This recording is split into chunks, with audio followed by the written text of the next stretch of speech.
Waalaikumsalam warahmatullahi wabarakatuh. Alhamdulillah, puji syukur pada Allah. Hari ini kita masih diberikan nikmat umur, kesehatan, sehingga Bapak Ibu bisa meluangkan waktunya untuk kita sama-sama berdiskusi dan diseminasi tentang budaya positif. Salawat dan salam marilah sama-sama kita hadiahkan kepada Nabi Muhammad Sallallahu Alaihi Wasallam. Semoga kita semua mendapatkan syafaat yaumul masyarakat. Amin ya rabbal alamin. Sebelum kita melakukan kegiatan diseminasi ini, alangkah lebih baiknya terlebih dahulu jika kita melakukan doa bersama supaya kegiatan kita ini bisa mendapatkan keberkahan. Untuk itu saya meminta kepada Pak Aji untuk memimpin doa. Bisa Pak? Pak. Kita mulai ya Bapak Ibu.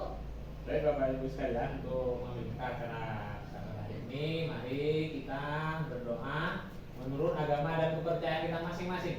Berdoa dimulai.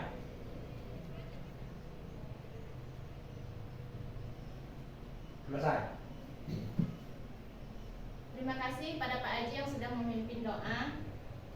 Oke Bapak Ibu guru hebat sekalian, terima kasih saya ucapkan kepada Bapak Ibu guru karena telah meluangkan waktu dalam kegiatan ini. Nah, Bapak Ibu, dalam kegiatan ini kita akan melakukan diseminasi modul budaya positif. Sebelum kita membahas tentang diseminasi budaya positif, saya ingin meminta bantuan kepada Pak Aji dan Bu Maya ya untuk melakukan kegiatan. Kita bermain sebentar, bermain peran. Cobalah buka. Kita bermain cobalah buka. Maksudnya di sini Pak Aji dengan Bu Maya, di sini saya minta Bu Maya harus mengepalkan tangan, dari mana dalam kepalan tangan ini merupakan sesuatu yang sangat berharga bagi Bu Maya yang menentukan masa depan Bu Maya. Dan saya minta kepada Pak Aji untuk berusaha supaya Bu Maya ini membuka kepalan tangannya. Pak Aji itu bisa melakukan dengan merayu misalnya, dengan memaksa juga boleh, ataupun dengan memberikan imbalan. Nah, jadi usaha Pak Aji bagaimana caranya supaya Bu Maya ini bisa membuka kepalan tangannya. Tetapi nanti jika berkenan silahkan dibuka. Oke, bisa Bu Maya dengan Pak Aji? Nah, mulai sekarang.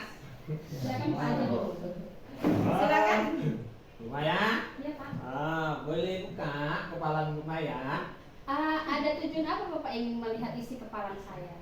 Ada tujuan tertentu lah. Ya, ingin melihat. saya harus tahu alasan yang jelas. Saya kasih Karena hati saya. ini, Saya kasih tidak hati bisa, saya. tidak seberharga hal Bapak. Ini demi masa depan saya. Jadi saya tidak tahu tujuan Bapak apa. Bisa jadi Bapak ingin menghancurkan karir saya Iya. dengan melihat isi kepalan tangan saya. Jadi saya lagi nih. Coba lah buka lah. Saya juga ingin bertanya tujuannya apa. Nggak Harus ada. jelas. Kalau saya mau Ibu Maya buka kepalan Bu Maya. Ya, Buka. saya mau tujuan Bapak apa yang melihat ini? Oke, nggak sanggup saya Pak buka Aji kepalan. penasaran ya? Karena sudah semua harus jelas tujuan beserta alasannya. Iya. Oke, saya nggak mampu membuka kepalan tangan Bu Maya. Oke, nah, tadi sudah kita lakukan permainan peran antara Bu Maya dengan Pak Aji. Nah, apakah tadi Bu Maya atau Bu Maya membuka kepalan tangannya? Tidak. Tidak. Mengapa? Apakah ada alasan Bu Maya mengapa Bu Maya tidak membukanya? Iya, yang pertama, ketika seorang menginginkan sesuatu terhadap orang lain, tetapi dengan alasan yang tidak jelas, apakah kita harus memberinya? Oh, tak sama sekali tidak. Tepuk tangan untuk Bu Maya. Oke. Nah, tepuk tangan untuk semua. Nah, jadi tadi Bu Maya tidak bersedia membuka ya, atau karena kurang rayuannya atau gimana tadi Pak Haji? Alasannya nggak jelas. Oh, karena alasannya tidak jelas. Oke. Nah, kontrol untuk membuka atau menutup kepalan tangan. Nah, kita akan mengetahui tentang teori kontrol Dr. William Glasser. Psikiater dan pendidik Dr. William Glasser dalam kontrol teori yang kemudian hari berkembang dan dinamakan choice teori, meluruskan beberapa miskonsepsi tentang makna kontrol. Nah, yang pertama yaitu ilusi guru mengontrol murid. Kemudian yang kedua, ilusi bahwa semua penguatan positif, efektif, dan bermanfaat. Yang ketiga, ilusi bahwa kritik dan membuat orang merasa bersalah dapat menguatkan karakter. Dan yang selanjutnya itu ilusi bahwa orang dewasa memiliki hak untuk memaksa. Bagaimana seseorang bisa berubah dari paradigma stimulus respon kepada pendekatan teori kontrol menurut Stephen R. Covey? Bagaimana seseorang bisa berubah dari paradigma stimulus respon kepada pendekatan teori kontrol? Nah, Stephen R. Covey, Principle Centric Leadership 1991 mengatakan bahwa bila kita ingin membuat kemajuan perlahan, sedikit-sedikit, ubahlah sikap atau perilaku Anda. Namun, bila kita ingin memperbaiki cara-cara utama kita, maka kita perlu mengubah kerangka acuan kita. Ubahlah bagaimana Anda melihat dunia, bagaimana Anda berpikir tentang manusia. Ubahlah paradigma Anda, skema pemahaman dan penjelasan aspek-aspek tertentu terhadap realitas. Nah, jadi berarti teori kontrol itu sebenarnya tadi ada pada Bu Maya sendiri ya, bukan dari orang lain. Oke, sekarang kita akan mengetahui makna disiplin. Dalam rangka menciptakan lingkungan positif, salah satu strategi yang perlu kita tinjau kembali adalah penerapan disiplin di sekolah kita. Apakah telah efektif? Apakah masih perlu ditinjau kembali? Sangat-sangat perlu. Perlu ya Ibu, Iya. Pak. Apakah sesungguhnya arti dari disiplin itu sendiri? Apa kaitannya dengan nilai-nilai kebajikan? Sebelumnya, mari kita tanyakan ke diri kita sendiri, bagaimana kita berperilaku? Boleh kita tanyakan kepada diri kita sendiri, Bapak Ibu, bisa bagaimana sih sebenarnya cara kita berperilaku selama ini? Mengapa kita melakukan segala sesuatu? Apakah kita melakukan sesuatu karena adanya dorongan dari lingkungan atau dorongan dari orang lain? Terkadang Ya. Iya, terkadang-kadang ya, Bapak Ibu. Terkadang Terkadang kita melakukan sesuatu karena kita menghindari rasa sakit atau ketidaknyamanan. Terkadang kita juga melakukan sesuatu untuk mendapatkan apa yang kita mau. ya. Iya. Iya? Iya. Oke. Pernahkah Anda melakukan sesuatu untuk mendapatkan senyuman atau pujian dari orang lain? Sangat sering. Misalnya Pak Henry nih melakukan sesuatu supaya dipuji sama istrinya, Oh, iya. supaya istrinya tersenyum. Ah. Iya Pak Henry. Oke. Atau ingin mendapatkan uang. Iya. Selain itu kira-kira apa lagi alasannya kita melakukan sesuatu Bapak Ibu? Selain karena ingin dipuji, karena ingin mendapat senyuman, Agar apa? segala sesuatu yang kita lakukan kita raih. Iya, agar segala tujuan kita dapat Iya, tercapai ya. iya. Lalu sebenarnya apa sih makna disiplin itu? Nah, makna kata disiplin, kita mendengar kata disiplin, apa yang terbayang di benak kita? Kalau dikatakan disiplin, apa yang terlintas di otak kita? Aturan. Kemudian apa kebanyakan orang yang akan menghubungkan selain aturan apa lagi? Kepatuhan. Kepatuhan. Hukuman. Biasanya berkaitan ya, Bu. Yes. Oke. Kerja Nah, keras. kerja keras. Oke. Kebanyakan Bapak Ibu, orang akan menghubungkan kata disiplin dengan tata tertib, teratur, dan kepatuhan pada peraturan. Nah, seperti yang dikatakan oleh Bu Maya dengan Pak Aji tadi ya. Kata disiplin juga sering dihubungkan dengan hukuman. Padahal itu sungguh berbeda. Karena belajar tentang disiplin positif tidak harus dengan memberi hukuman. Ya Bapak Ibu, Ya. ternyata yang kita lakukan selama ini salah ya Bapak Ibu. Justru hukuman adalah salah satu alternatif terakhir dan kalau perlu tidak digunakan sama sekali. Dalam budaya kita, makna kata disiplin dimaknai menjadi sesuatu yang dilakukan seseorang pada orang lain untuk mendapatkan kepatuhan. Kita cenderung menghubungkan kata disiplin dengan ketidaknyamanan. Tujuan dari disiplin diri itu adalah semua orang bisa mengambil tanggung jawab untuk pembelajarannya, senantiasa berusaha untuk menjadi insan yang lebih baik dari yang sebelumnya. Disiplin adalah kontrol diri. Bapak Ibu Guru, Ki Hajar Dewantara maupun Diana Gosen, di mana kedua pakar pendidikan mengartikan disiplin sebagai bentuk kontrol diri, yaitu belajar untuk kontrol diri agar dapat mencapai suatu tujuan mulia. Tujuan mulia di sini mengacu pada nilai-nilai atau prinsip-prinsip mulia yang dianut seseorang. Kita namakan nilai-nilai tersebut sebagai nilai-nilai kebajikan virtual yang universal. Kebajikan virtus yang universal. Nilai-nilai kebajikan itu contohnya tentang kejujuran, Bapak Ibu, disiplin itu merupakan nilai kebajikan. Yang berarti nilai-nilai kebajikan yang disepakati bersama, lepas dari suku, bangsa, agama, bahasa maupun latar belakangnya.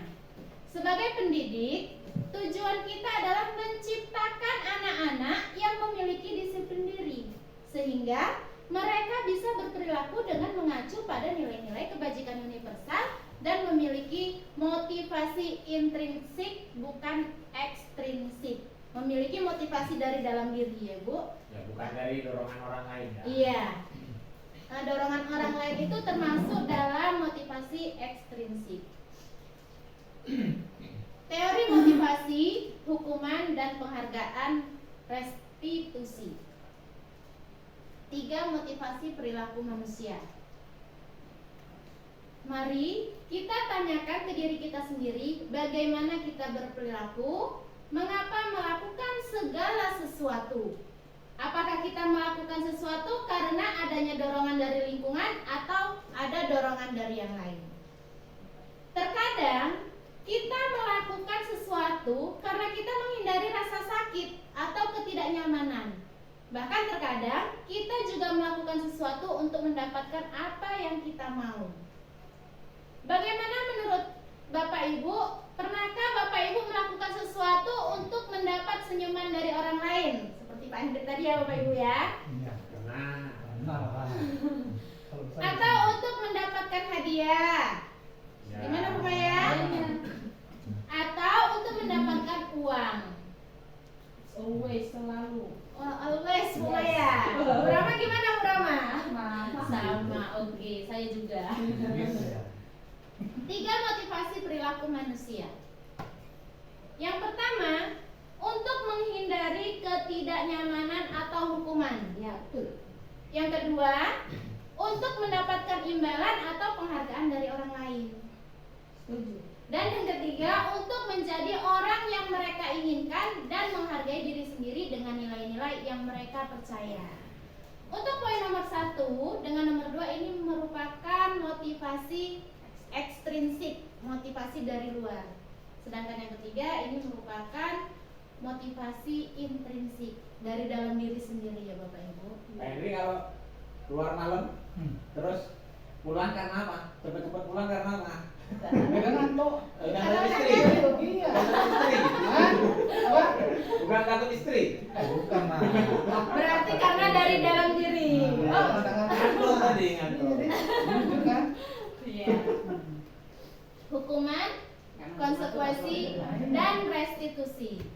Nah, jadi di sini kita akan membahas tentang hukuman, konsekuensi, restitusi. Sebenarnya apa sih hukuman, konsekuensi, dan restitusi? Dalam menjalankan peraturan ataupun keyakinan kelas atau sekolah, bila mana ada suatu pelanggaran, tentunya sesuatu harus terjadi. Untuk itu, kita perlu meninjau ulang tindakan menegakkan peraturan atau keyakinan kelas atau sekolah kita selama ini. Tindakan terhadap suatu pelanggaran pada umumnya berbentuk hukuman atau konsekuensi. Nah, di sini kita harus meninjau ulang lagi. Berikut ini akan diperkenalkan program disiplin positif yang dinamakan dengan restitusi. Jadi Bapak Ibu, antara hukuman, konsekuensi, dan restitusi itu berbeda. Hukuman itu kira-kira bagaimana ya Bapak Ibu? Sesuatu tindakan yang secara tiba-tiba kita lakukan. Iya, hukuman itu tindakan yang kita lakukan secara tiba-tiba. Itu hanya dari satu arah aja, dari kita aja. Sedangkan anak itu nggak terlibat di dalamnya. Kalau konsekuensi ini sudah ada kesepakatan baik dari kita maupun dari anak. Kemudian restitusi. Restitusi adalah proses menciptakan kondisi bagi murid untuk memperbaiki kesalahan mereka, sehingga mereka bisa kembali pada kelompok mereka dengan karakter yang lebih kuat. Itu menurut dosen 2004. Restitusi juga merupakan proses kolaboratif yang mengajarkan murid untuk mencari solusi untuk masalah mereka dan membantu murid berpikir tentang orang seperti apa yang mereka inginkan dan bagaimana mereka harus memperlakukan orang lain. Jadi kalau dalam restitusi ini Bapak Ibu, di sini murid ataupun kita yang melakukan kesalahan, kemudian kita sendiri yang mencari solusinya. Begitu juga dengan murid. Kalau murid melakukan kesalahan, jadi murid sendiri yang mencari solusinya, bukan kita sebagai guru yang mencari solusi. Jadi kita membantu. Iya, kita membimbing murid tadi. Untuk menyadarkan anak Stimulus. ini untuk supaya anak itu muncul disiplin dari intrinsiknya. Iya, Dia benar. menyadari sendiri. Iya. Jadi kalaupun kita cari solusi kan belum tentu itu sesuai dengan diri dia. Iya. Jadi masalahnya dari dia, solusinya juga dia sendiri yang menentukan. Oleh dia. Iya. Gambaran perbedaan antara hukuman, konsekuensi, dan restitusi itu sendiri. Nah, di sini kita dapat membedakan antara hukuman, konsekuensi, dengan restitusi. Hukuman merupakan identitas gagal, Bapak Ibu. Sedangkan identitas suksesnya, disiplinnya itu konsekuensi dengan restitusi. Di sini kita bisa membandingkan. Hukuman itu adalah sesuatu yang menyakitkan harus terjadi. Mau nggak mau anak harus mau melakukannya kan Bapak Ibu. Kemudian konsekuensi sesuatu yang harus terjadi. Tapi karena sudah ada kesepakatan tadi ya Bapak Ibu ya. Sedangkan restitusi merupakan pilihan dari anak ke anak. Oke, kemudian kalau hukuman tidak nyaman untuk murid atau anak untuk jangka waktu yang panjang. Sedangkan konsekuensi tidak nyaman untuk murid dan atau anak, tapi dalam jangka waktu pendek. Sedangkan restitusi menguatkan untuk murid dalam jangka waktu panjang. Beda ya Bapak Ibu, kalau ini tidak nyaman. Hukuman ini tadi tidak nyaman dalam waktu panjang, konsekuensi tidak nyaman dalam waktu yang pendek. Sedangkan restitusi itu menguatkan, jadi tidak ada ketidaknyamanan pada diri anak. Paham Pak Edri? Iya. Kita lanjut Pak Edri. Oke. Nah, pada hukuman anak akan tersakiti. Seseorang yang mendapatkan hukuman itu akan merasa tersakiti dia. Kemudian pada konsekuensi anak dibuat tidak nyaman. Sedangkan pada restitusi anak mendapatkan penguatan. Jadi di sini sangat jelas perbedaannya ya Bapak Ibu ya. Kemudian Perilaku pasif agresif meningkat pada hukuman. Kalau pada konsekuensi, penguatan hanya bertahan dalam jangka waktu pendek. Sedangkan pada restitusi, masalah terpecahkan. Dengan kita melakukan restitusi, masalah yang ditimbulkan oleh anak tadi akan dapat terpecahkan atau terselesaikan. Kemudian, pada hukuman, sistem tidak akan berjalan bila murid tidak takut. Kalau muridnya nggak takut, dia nggak akan mau menjalani hukuman, Bapak Ibu. Ya, Takut melanggar. iya, dia akan terus melanggarnya. Kemudian pada konsekuensi memerlukan monitoring dan supervisi terus-menerus dari guru. Di sini gurunya harus aktif berarti. Ingatkan gitu. Ya. Kemudian restitusi, murid belajar bertanggung jawab untuk perilakunya. Kita lanjut ya Bapak Ibu. Berdasarkan bagian di atas tadi, maka kita bisa menyimpulkan bahwa hukuman itu bersifat tidak terencana atau tiba-tiba. Anak atau murid tidak tahu apa yang akan terjadi dan tidak dilibatkan. Dia langsung saja. Gitu salah, ayo kamu misalnya Bu ya, tidak mengerjakan PR misalnya, dihukum. Udah sana keliling lapangan. Nah itu merupakan hukuman dan dia itu dalam keadaan siap tidak siap harus mau menerimanya, suka tidak suka. Ya, sementara disiplin dalam bentuk konsekuensi sudah terencana atau sudah disepakati, sudah dibahas dan disetujui oleh murid dan guru. Umumnya bentuk-bentuk konsekuensi dibuat oleh pihak guru atau sekolah dan murid sudah mengetahui sebelumnya konsekuensi yang akan diterima bila ada pelanggaran. Pada konsekuensi, murid tetap dibuat tidak nyaman untuk jangka waktu pendek. Nah, jadi kalau konsekuensi ini sudah disepakati antara kita dengan murid ataupun kita dengan kepala sekolah. Jadi ketika kita melakukan pelanggaran yang sudah kita sepakati, maka kita harus melaksanakan konsekuensinya. Seperti itu. Nah, ini juga berlaku pada murid kita. Tapi sebelum memberikan konsekuensi, kita harus membuat dulu aturan ataupun keyakinan kelas ya Bapak Ibu. Oke, jadi anak-anak tahu kalau tidak mengerjakan PR, konsekuensinya apa, itu mereka akan mengetahuinya. Dengan cara kita tuliskan atau dengan cara kita tulis, kita tempelkan misalnya kalau di kelas ya Bapak Ibu. Oke Pak Henry. Oke. Dihukum oleh penghargaan. Ternyata selama ini penghargaan dapat menghukum Bapak Ibu.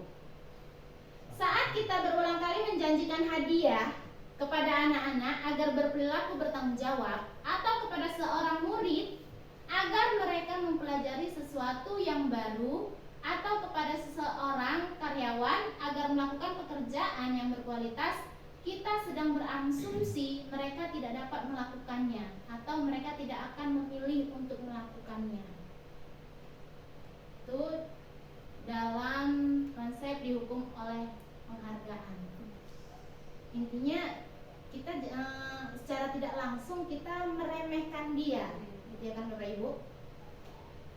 Kalau nggak ada penghargaan seolah-olah mereka tidak bisa melakukannya. Restitusi. Restitusi itu sebuah pendekatan untuk menciptakan disiplin positif. Keyakinan kelas. Mengapa keyakinan kelas? Mengapa tidak peraturan kelas saja? Mengapa Bapak Ibu? Biasa kan selama ini kita peraturan kelas atau tata tertib kelas gitu kan Bapak Ibu. Kenapa harus peraturan kelas dengan keyakinan kelas kan sebenarnya sama aja kan? sama aja? Tapi Persamaan itu beda.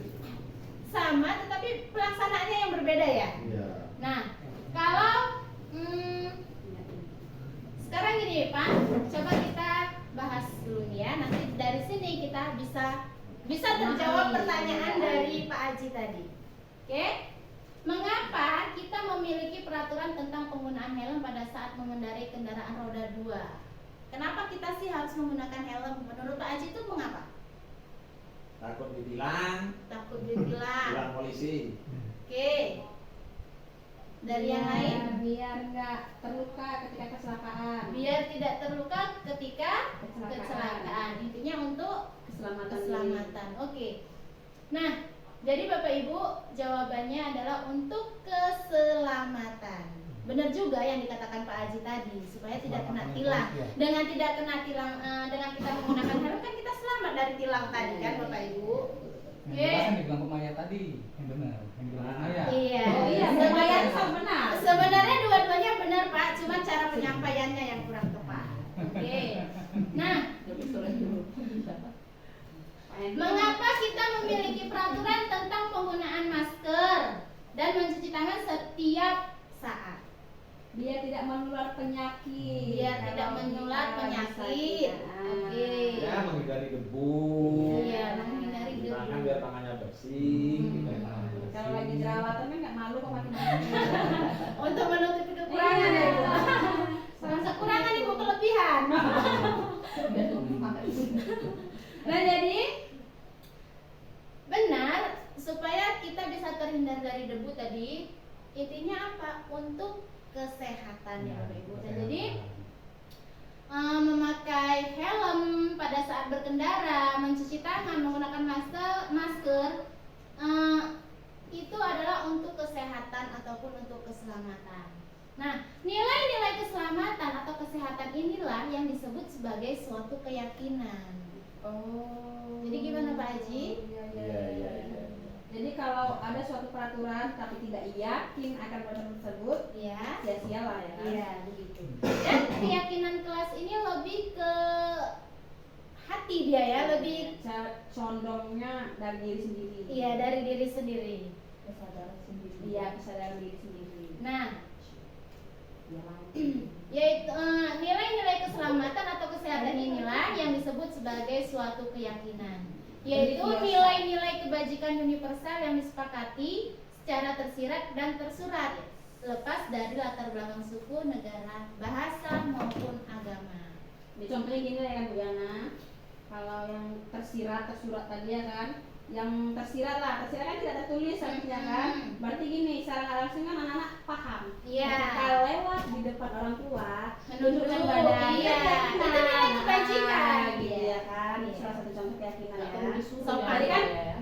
agama mau agama apapun, terus suku apapun kan pasti itu keyakinannya. Gitu ya. Best Bu Maya. Tepuk tangan.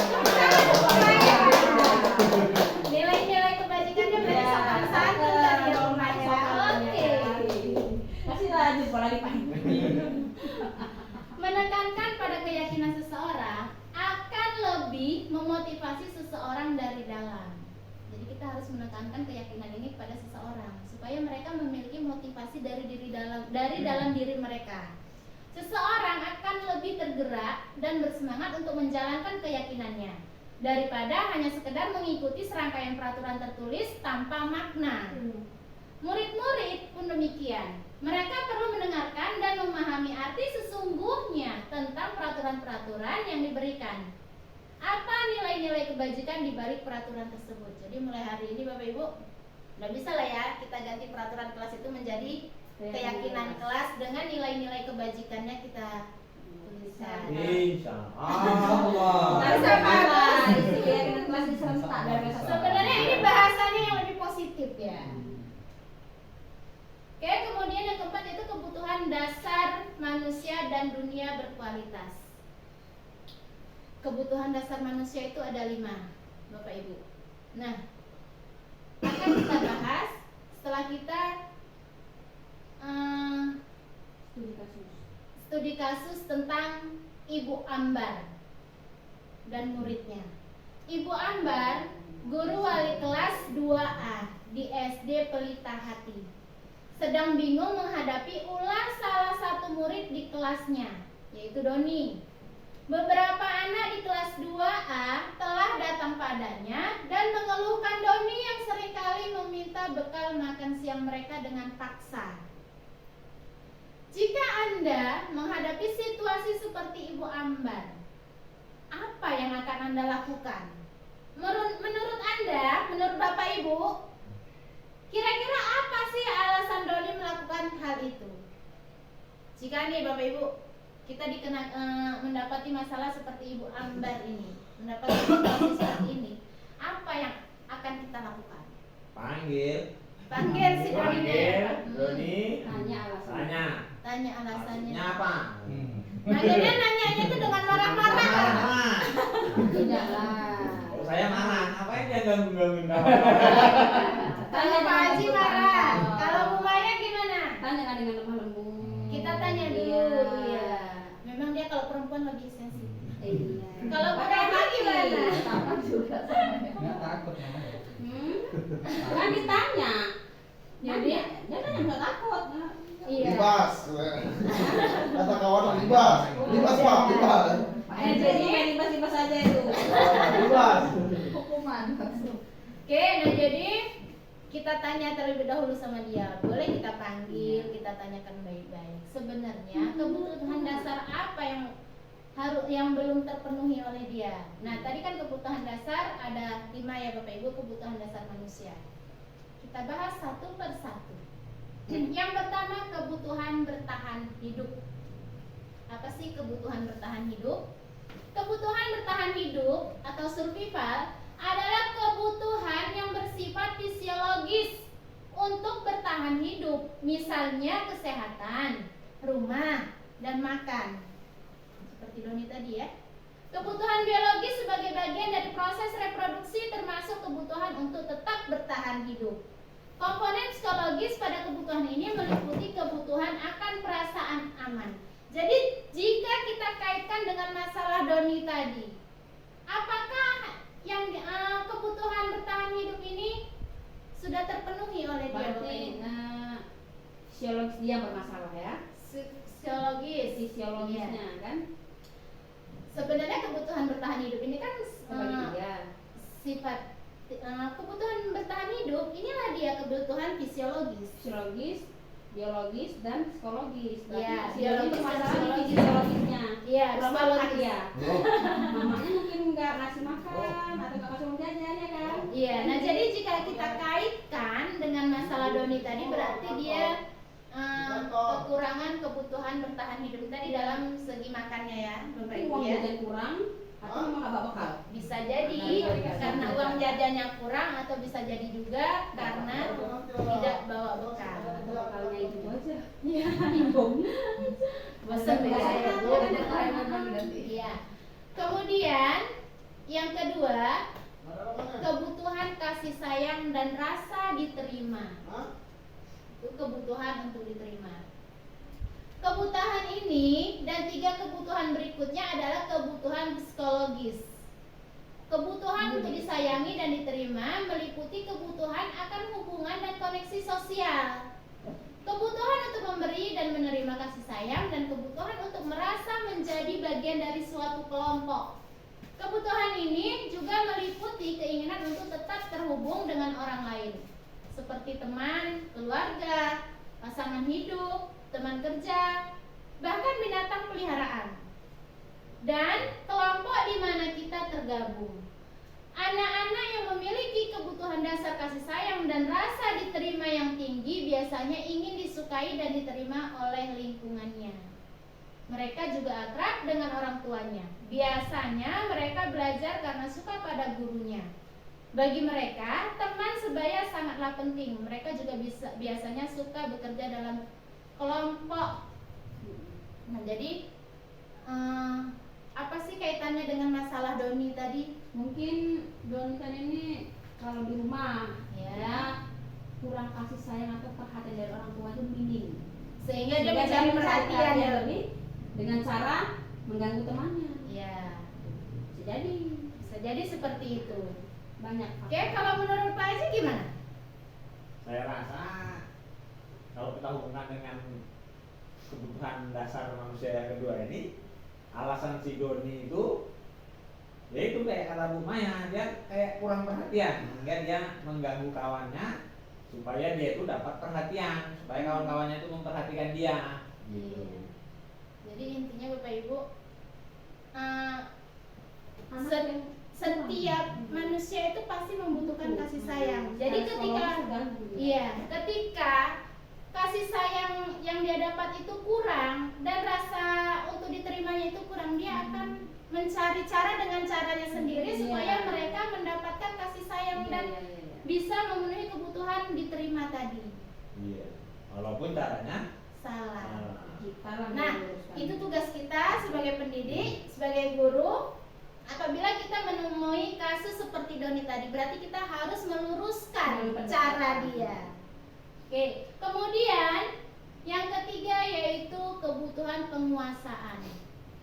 Kebutuhan penguasaan adalah kebutuhan pengakuan atas kemampuan.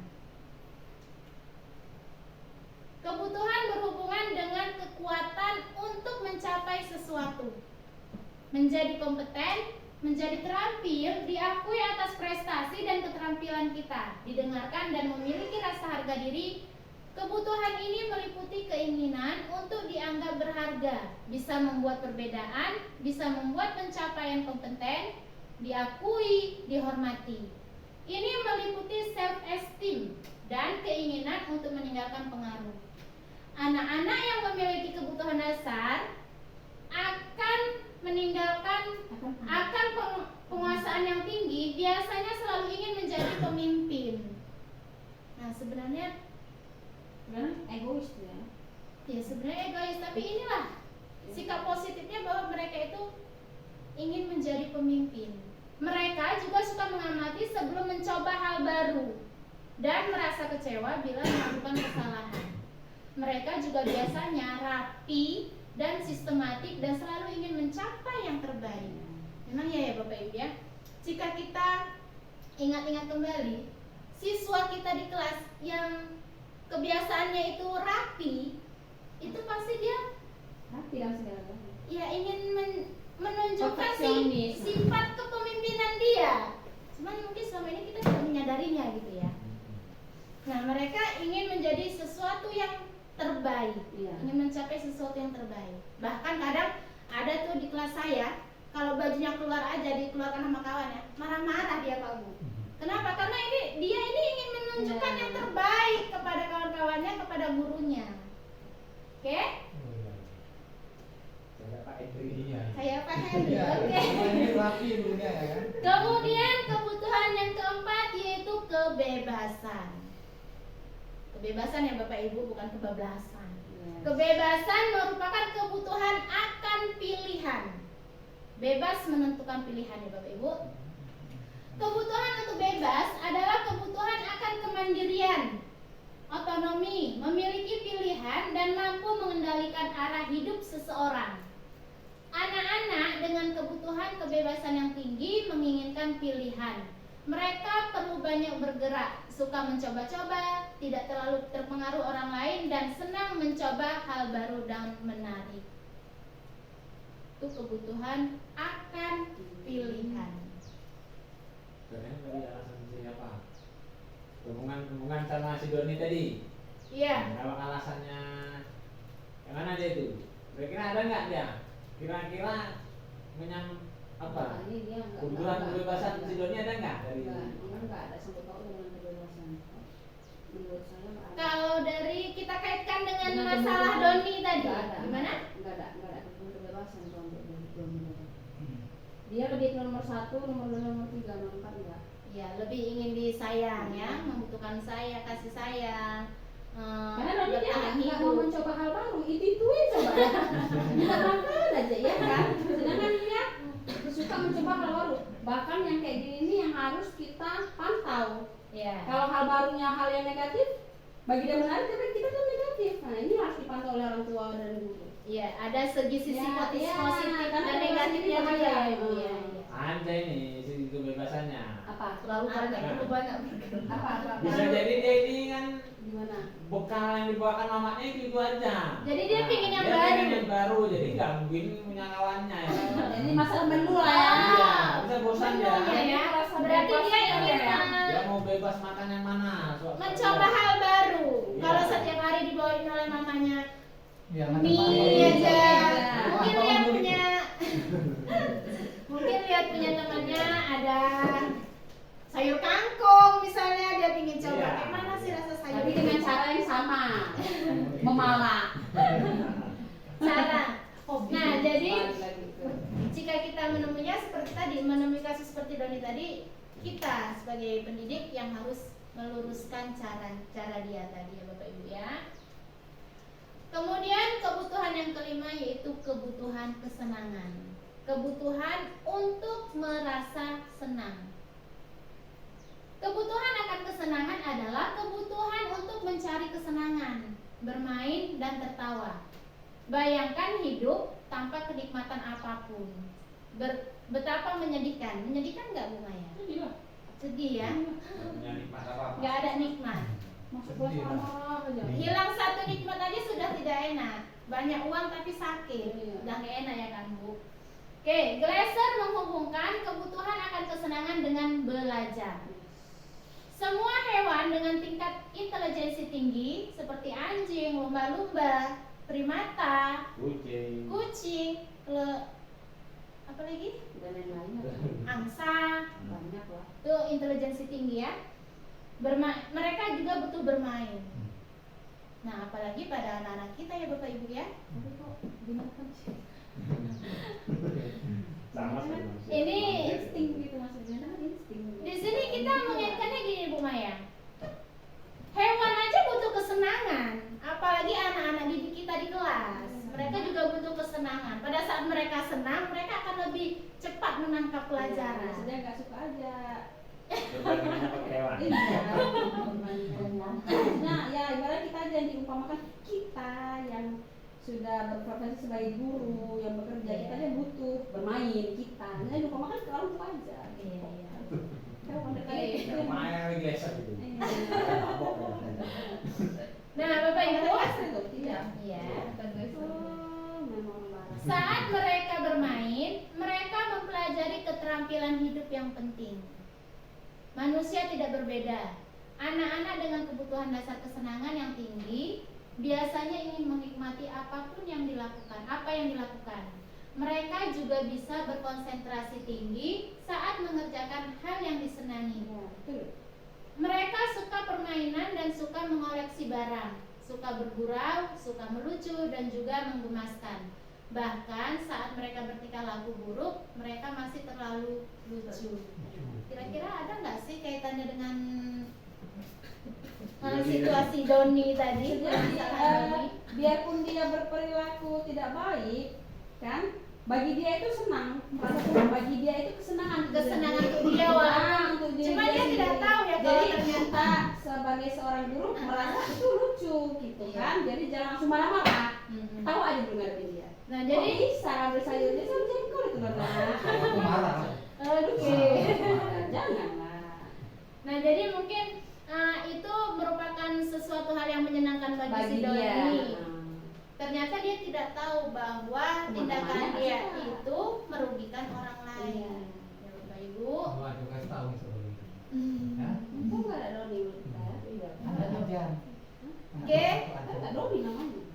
Dunia berkualitas.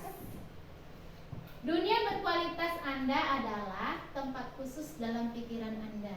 Tempat Anda menyimpan gambaran representasi dari semua yang Anda inginkan. Bisa berisi orang-orang, hal-hal, dan apa saja yang terbaik dalam hidup Anda dan membuat Anda merasa bahagia dan terpenuhi kebutuhan dasar Anda. Untuk masuk ke dunia berkualitas, syaratnya adalah bahwa sesuatu itu harus terasa sangat baik bagi Anda dan memenuhi setidaknya satu atau lebih kebutuhan dasar Anda. Kebutuhan dasar yang 5 tadi ya Bapak Ibu ya. Dalam menentukan segala sesuatu yang masuk dalam dunia berkualitas, tidak perlu kita terlalu mempertimbangkan standar masyarakat tentang apa saja yang penting dan tidak penting. Gambaran dunia berkualitas adalah unik dan spesifik untuk setiap orang. Jika Anda bisa hidup di dunia berkualitas Anda, hidup akan sempurna buat Anda. Murid kita juga mempunyai gambaran dunia berkualitas mereka. Tentunya sebagai guru, kita ingin mereka memasukkan hal-hal yang bermakna dan nilai-nilai kebajikan yang hakiki hakiki ke dalam dunia berkualitas mereka. Iya nggak Bapak Ibu? Iya. Iya. Bila guru dapat membangun interaksi yang memberdayakan dan memerdekakan murid, maka murid akan meletakkan dirinya sendiri sebagai individu yang positif dalam dunia berkualitas, karena mereka menghargai nilai-nilai kebajikan. Restitusi, 5 posisi kontrol. Untuk menjalankan restitusi ini ada 5 posisi kontrol. Kelima posisi kontrol tersebut adalah: yang pertama yaitu sebagai penghukum, yang kedua pembuat merasa bersalah, yang ketiga sebagai teman, yang keempat sebagai pemantau, dan yang kelima sebagai manajer. Sebelum saya lanjut, Bapak Ibu, saya ingin bertanya, selama ini Bapak Ibu, sebenarnya kita itu berada di posisi kontrol yang mana sih? Yang A. Yang A. Hampir. Yang A kebanyakan ya Bapak Ibu. Sekali-kali di teman ada. Sekali-kali di teman. Di sini ada nggak Bapak Ibu pembuat Ada. rasa Pemantau. bersalah? Ada juga. Pemantau? Ada. Semua Manajer. ada. Manajer, itu yang sering kami lakukan manajer. Apa aja ya? Sebenarnya bisa jadi seperti itu, hanya saja kita tidak sadar bahwa kita sudah melakukan dalam posisi manajer ini ya Bapak Ibu. Nah sekarang akan kita bahas satu persatu. Sebenarnya apa itu posisi penghukum, pembuat merasa bersalah, sampai manajer. Oke. Biasanya. Yang pertama yaitu sebagai penghukum. Sebagai penghukum biasanya nada suaranya tinggi, bahasa tubuh, matanya melotot Bapak Ibu, dan jadi menunjuk-nunjuk menghardik. Kalau udah marah, Nah ini sebagai penghukum. tangan nunjuk-nunjuk biasanya itu. Siapa ini Pak Ibu? Di dunia berkualitas itu terpikir orang baby. Langsung nunjuk pantau macam-macam. Nggak ada lagi. Oke. Anak-anak, kita akan bahas satu persatu. Mana sebenarnya sih posisi kontrol yang baik? Boleh. Oke. Baca-baca pantau. Kamu coba baca. Boleh Pak Haji? Yang mana? Coba contohkan ini cara sebagai penghukum. Caranya bagaimana nih? Tadi dikatakan nada suara tinggi, pakai bahasa tubuh, Nunjuk ya. gesturnya ya. Coba. Sini kamu terlambat lagi. Lalu datang terlambat. Kapan bisa datang tepat waktu? Nah, Pak, sumber air kita sudah jauh, Pak. Kita sudah jauh. Kalau marah-marah kita sumber kita sudah jauh, Pak. Mata melotot, Ah. ngomongnya keras. Ada suara tinggi. Oke. Iya, oke. Terima kasih Pak Haji. Nah, terima kasih Pak Haji sudah mempraktekkan sebagai posisi penghukum. Nah, kalaulah kita yang berada di posisi tersebut, tadi Pak Haji marah-marah, ada anaknya. Sekarang terbalik, Pak Haji yang nggak berada di posisi anak, apa yang akan Pak Haji rasakan? Bagaimana perasaan Pak Haji? Ciut. Ciut. Nggak berani apa-apa lagi. Kesel, Bu, kesel. Anak pasti kesel ya Pak ya. Iya. Tanpa tanya dulu alasannya tiba-tiba marah-marah. Oke. Sudah tahu sumber Nah, air jadi- kita sudah jauh, Pak. Bapak Ibu, jika pada posisi penghukum ini seperti yang dicontohkan Pak Haji tadi ya, hasil yang kemungkinan murid dapatkan itu adalah murid marah dan mendendam. Karena dimarah-marah tadi murid itu bisa marah, bisa mendendam atau bersifat agresif.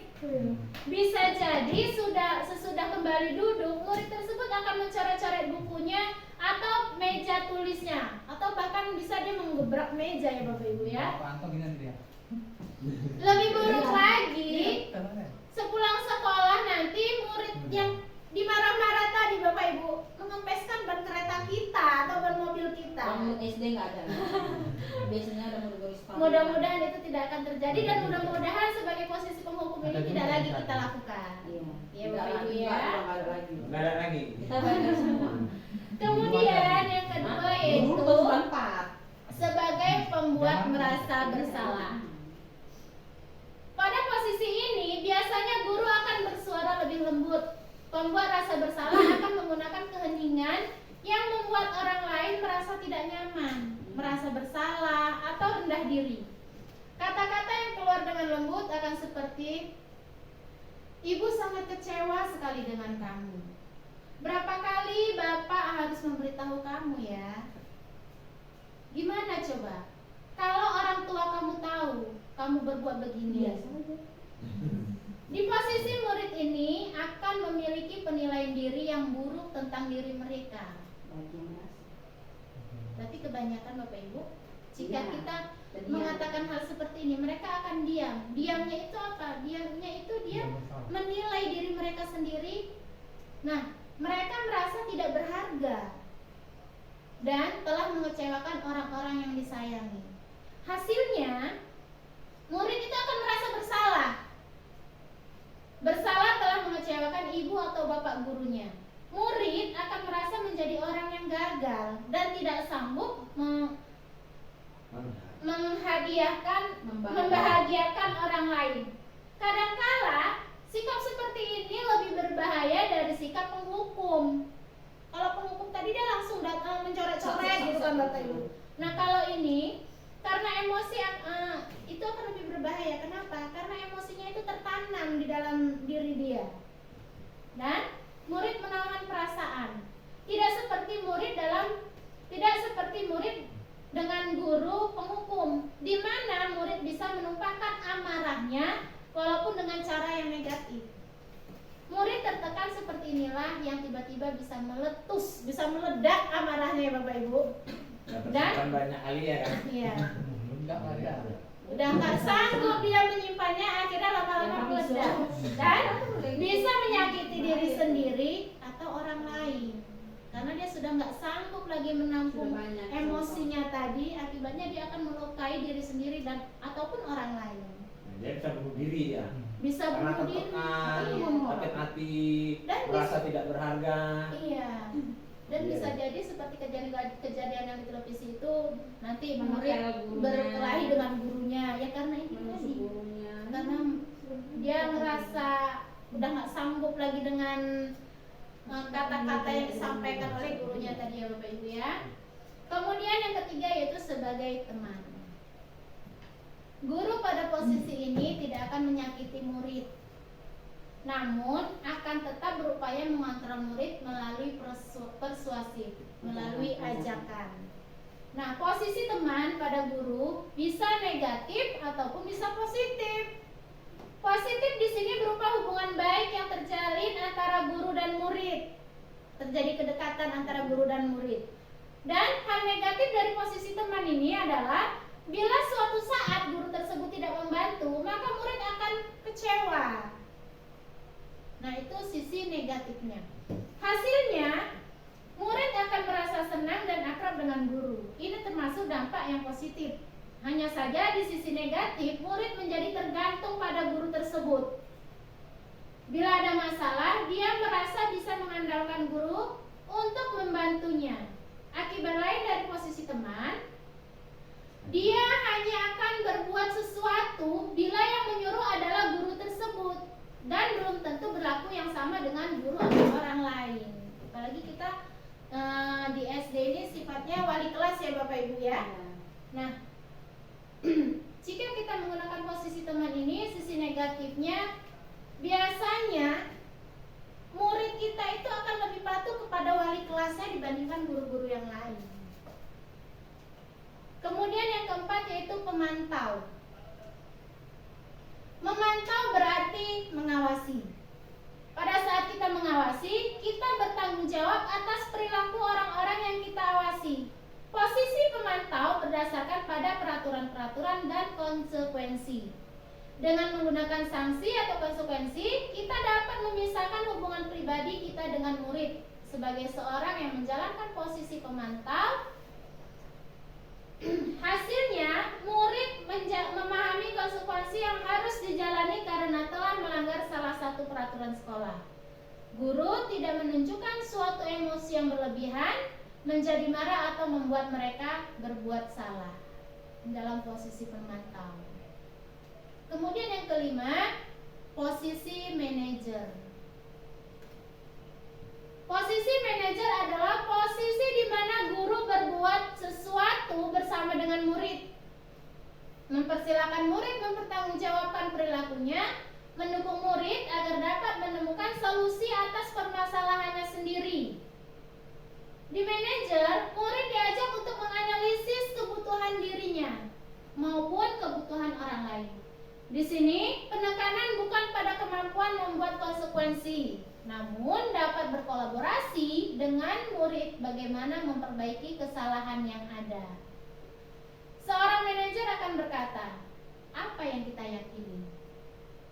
Atau kembali pada keyakinan kelas yang sudah kita sepakati ataupun keyakinan sekolah.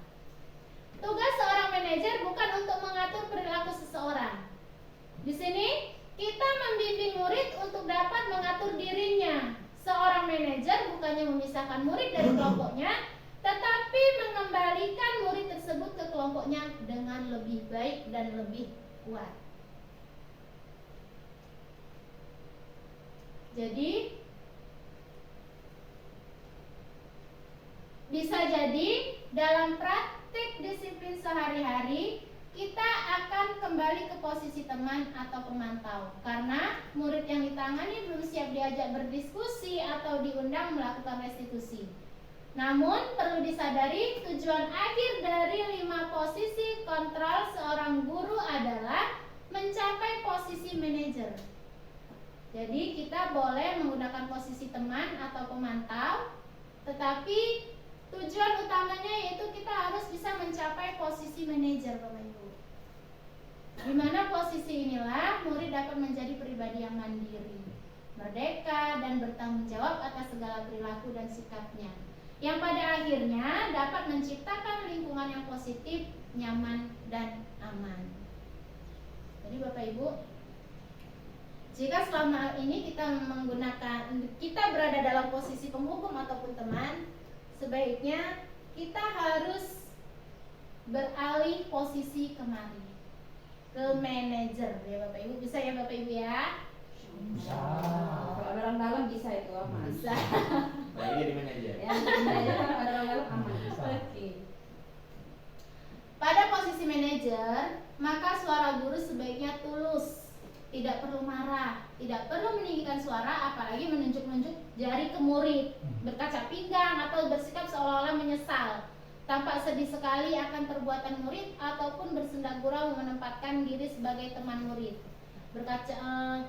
Menunjuk-nunjuk jari ke murid, berkaca pinggang, ini merupakan posisi penghukum tadi ya Bapak Ibu ya. Nah, bersikap seolah-olah menyesal, tampak sedih sekali, ini posisi membuat rasa bersalah ya. Perbuatan murid ataupun bersendak gurau dan menempatkan diri sebagai teman murid.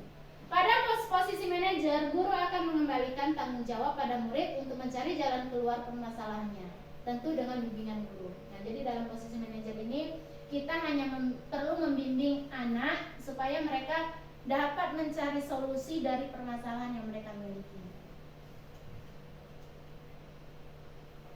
Restitusi, segitiga restitusi. Proses 3 tahapan tersebut, proses ini ya, segitiga restitusi didasarkan pada prinsip-prinsip utama dari teori kontrol, yaitu langkahnya. Jadi segitiga restitusi itu ada 3 langkah Bapak Ibu: menstabilkan identitas, validasi tindakan yang salah, menanyakan keyakinan. Nah, pada langkah menstabilkan identitas, teori kontrolnya itu kita semua akan melakukan hal terbaik yang bisa kita lakukan. Kemudian langkah pada validasi tindakan yang salah, teori kontrolnya semua perilaku memiliki alasan. Seperti tadi, alasan mengapa siswa itu melakukan sesuatu kesalahan, itu pasti ada alasannya. Tidak serta-merta dia marah-marah kemudian mengamuk, itu tidak mungkin. Pasti ada suatu alasan yang mereka miliki. Kemudian langkah yang ketiga, menanyakan keyakinan. Teori kontrolnya kita semua memiliki motivasi internal. Ini berhubungan dengan apa tadi, nilai-nilai kebajikan tadi ya Bapak Ibu ya. Satu, menstabilkan identitas. Segitiga restitusi tadi nih ya Bapak Ibu ya. Yang pertama, menstabilkan identitas. Bagian dasar dari segitiga bertujuan untuk mengubah identitas anak dari orang yang gagal karena melakukan kesalahan menjadi orang yang sukses. Anak yang melanggar peraturan karena sedang mencari perhatian. Nah, ini Bapak Ibu perlu kita garis bawahi. Anak yang melanggar peraturan karena sedang mencari perhatian adalah anak yang sedang mengalami kegagalan. Maka dia cari perhatian. Dia mencoba untuk memenuhi kebutuhan dasarnya, namun ada benturan. Kebutuhan kasih sayang ya tadi Bapak Ibu ya. Kalau kita mengkritik dia, maka kita akan tetap membuatnya dalam posisi gagal. Kalau kita ingin ia menjadi reflektif, maka kita harus meyakinkan si anak dengan cara mengatakan kalimat-kalimat seperti ini. Contohnya misalnya, berbuat salah itu tidak apa-apa. Tidak ada manusia yang sempurna. Atau contoh lainnya, saya juga pernah melakukan kesalahan seperti itu. Kita bisa menyelesaikan ini. Pun Bapak atau Ibu tidak tertarik mencari siapa yang salah. Tapi Bapak atau Ibu ingin mencari solusi dari permasalahan kamu. Kemudian kamu berhak merasa begitu. Apakah kamu sedang menjadi teman yang baik? Sedang menjadi teman yang baik buat dirimu sendiri? Nah, kita bisa mengatakan hal-hal ini dalam proses menstabilkan identitas. Nanya aku sama gigit-gigit. Harus ikhlas kan nanyanya, harus dari hati. Emosi. Tidak. Sabar Pak. Dia sama gigit-gigit.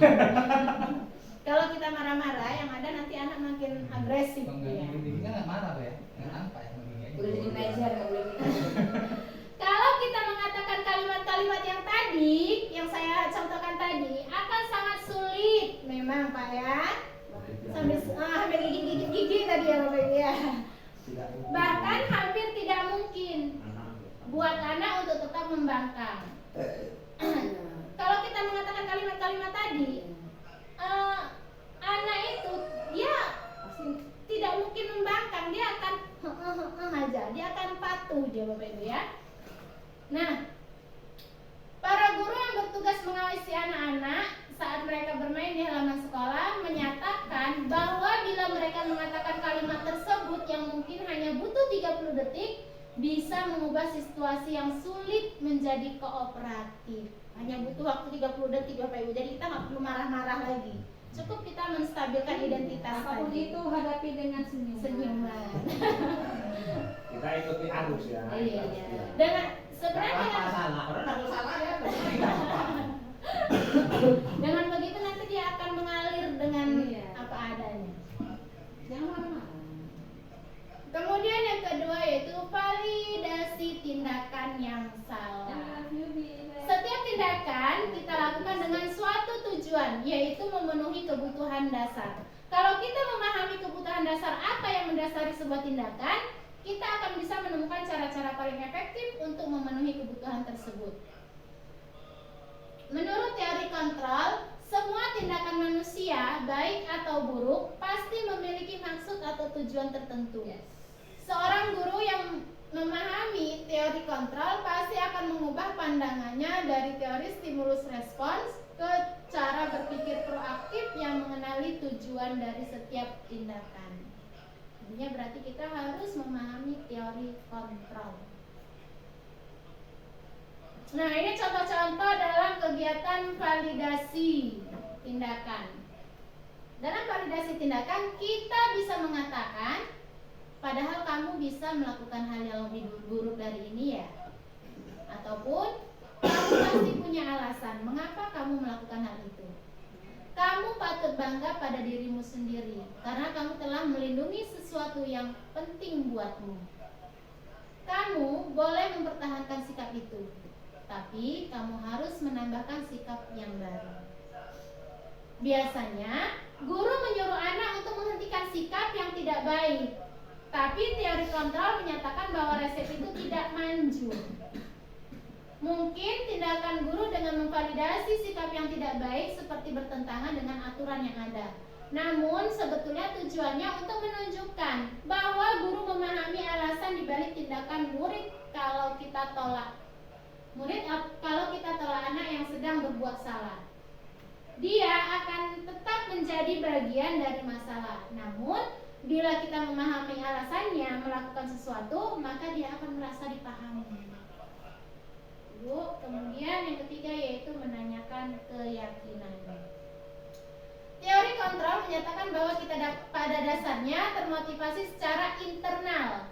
Ketika identitas sukses telah tercapai pada langkah 1 tadi, dan tingkah laku yang salah telah divalidasi pada langkah 2, maka anak akan siap untuk dihubungkan dengan nilai-nilai yang dia percaya dan berpindah menjadi orang yang dia inginkan. Pertanyaan-pertanyaan di bawah ini menghubungkan keyakinan anak dengan keyakinan kelas atau keluarga. Misalnya pada menanyakan keyakinan kelas, contoh kalimatnya, apa yang kita percaya sebagai kelas atau keluarga? Apa sih nilai-nilai umum yang telah kita sepakati? Atau apa bayangan kita tentang kelas yang ideal? Kamu mau jadi orang yang seperti apa? Mari kita lakukan bersama-sama. Dengan kita melakukan segitiga restitusi ini, nanti anak akan bercerita mengalir dengan apa adanya dan dia akan mendapatkan solusi sendiri dari permasalahannya. Nah, penting untuk menanyakan ke anak kehidupan seperti apa nantinya yang mereka inginkan. Apakah kamu ingin menjadi orang yang sukses, bertanggung jawab, atau bisa dipercaya? Kebanyakan anak akan mengatakan iya. Nggak usah anak ya Bu, kita aja kalau ditanya iya kan. Nah, tapi mereka tidak tahu bagaimana caranya menjadi orang seperti itu. Iya, betul. Guru dapat membantu dengan bertanya, seperti apa jika mereka menjadi orang seperti itu. Ketika anak sudah mendapat gambaran yang jelas tentang orang seperti apa yang mereka inginkan, guru dapat membantu anak-anak tetap fokus pada gambaran tersebut.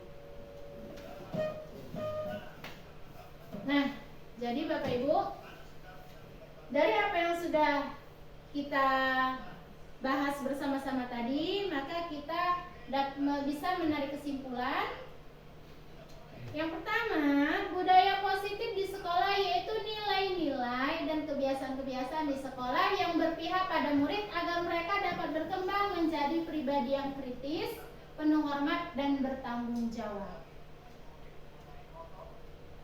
Nah, ini contoh penerapan budaya positif yang sudah kita lakukan di sekolah kita. Budaya salam ya.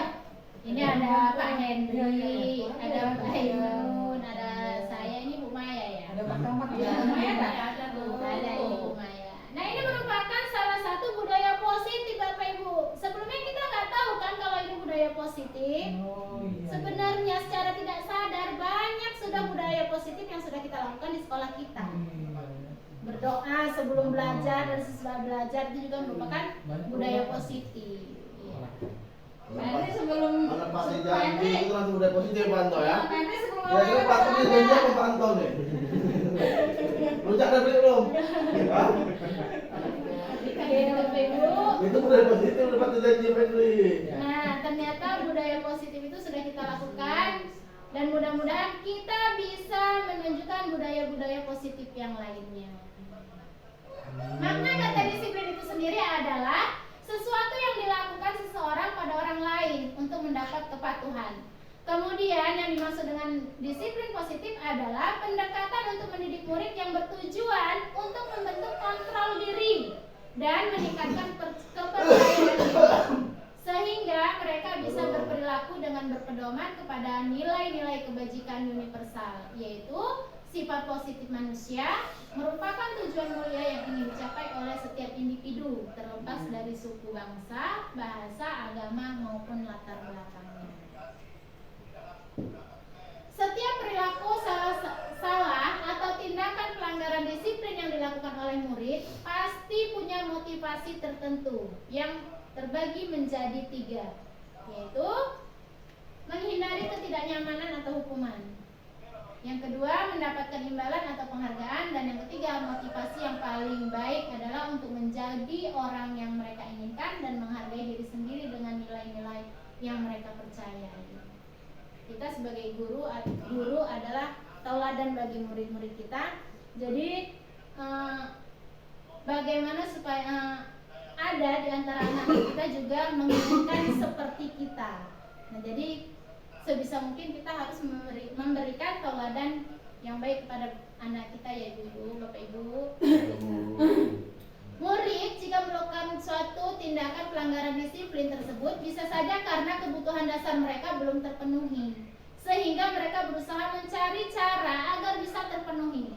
Kebutuhan tersebut dibagi menjadi 5, yaitu kebutuhan bertahan hidup, kebutuhan kasih sayang dan rasa diterima, penguasaan, kebebasan, dan juga kesenangan. Budaya positif juga bisa diwujudkan dengan memiliki posisi kontrol terbaik sebagai seorang guru dalam respon tindakan pelanggaran disiplin murid. Posisi kontrol tersebut dibagi menjadi 5, yaitu penghukum, pembuat merasa bersalah, teman, pemantau, dan manajer. Dalam hal ini, posisi manajer dianggap sebagai posisi kontrol yang terbaik, ideal untuk diterapkan. Pada posisi manajer, guru tidak berperan sebagai pengatur perilaku murid, melainkan guru sebagai pembimbing murid agar bisa mengatur dirinya menjadi pribadi dengan karakter yang lebih kuat lagi. Disinilah konsep disiplin identitas sukses diterapkan melalui segitiga restitusi yang memiliki 3 tahapan. Yang pertama yaitu menstabilkan identitas, kemudian validasi tindakan yang salah, dan menanyakan keyakinan. Oke, thank you. Iya, untuk tes TSC belum semua kok main gitu. Di atas. Pada atas. Nah, video restitusinya. Yang ini gambar video paling bawah. Gambar yang yang bagian itu gambar itu sebelah. Bapak Ibu, kita lihat sebentar penerapan segitiga restitusi yang sudah saya buat.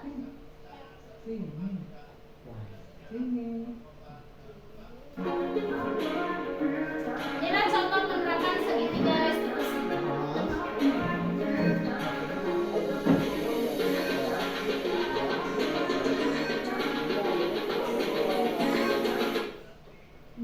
Udah juga sih itu gua yang kita.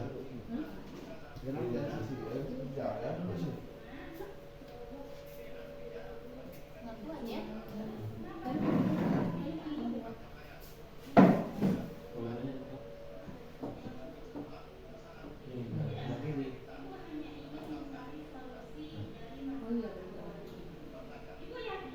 Sedih kali kalau mereka.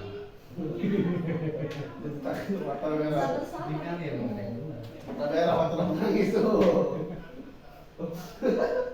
Kalau main bawah, Hah? kalau main bawah, Mana ini? baterai.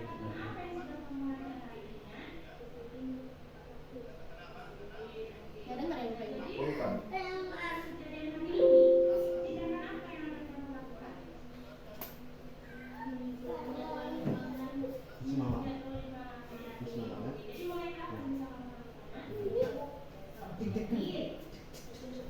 Ibu harap kamu tidak melanggar janjiku itu ya. Nah sekarang kamu boleh pulang. Masih dua mereka. Ya. Masalah pada anak saling ngejek.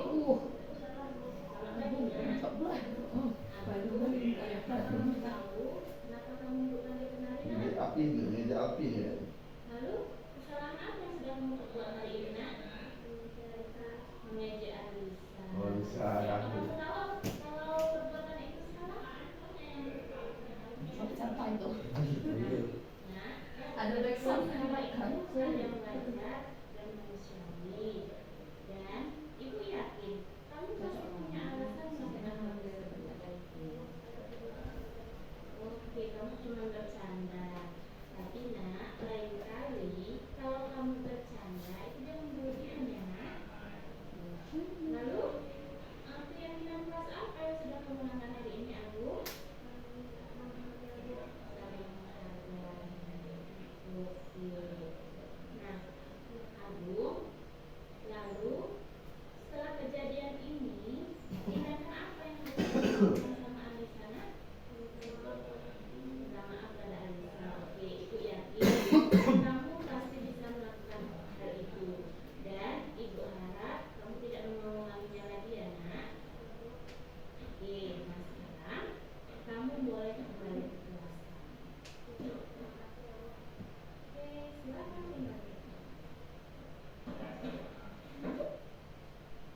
Nah Bapak Ibu, jadi itu tadi contoh penerapan segitiga restitusi.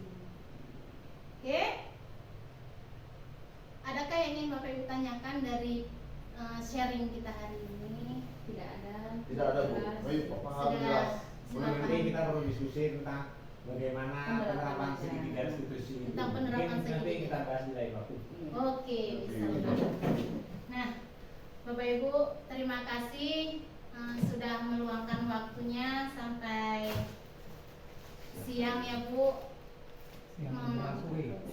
Sampai siang menjelang sore ya Bapak Ibu ya. Nah, saya tidak bisa membalas kebaikan Bapak Ibu semuanya, semoga Allah akan membalasnya. Amin. Dan semoga apa yang sudah kita pahami ini tadi sama-sama bisa kita laksanakan dalam kehidupan kita di sekolah nanti. Insya Allah. Oke, terima kasih. Saya akhiri. Assalamualaikum warahmatullahi wabarakatuh.